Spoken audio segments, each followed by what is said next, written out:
Karibu kwenye ulimwengu wa mimea ya ajabu.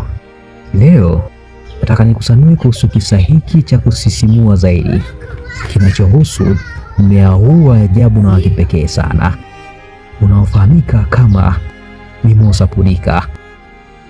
Mmea huu ni mmea wa ajabu na wa kuvutia sana machoni, unaopatikana zaidi Amerika ya Kusini na Amerika ya Kati.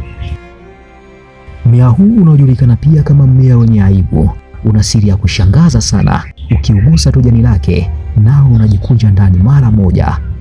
Kitendo hichi si cha uchawi, bali ni sayansi kabisa. Mimosa pudica ina seli maalum kwenye msingi wa majani yake. Seli hizi zinapoguswa hupoteza maji kwa haraka na husababisha majani haya kujikunja. Mimosa pudica haishi hapo tu. Ni mmea una asili ya kuvutia, lakini pia una matumizi mengi ya kitabibu kama vile kutibu matatizo ya tumbo, majeraha na magonjwa mengine mbalimbali. Ni mimi Profesa Ha.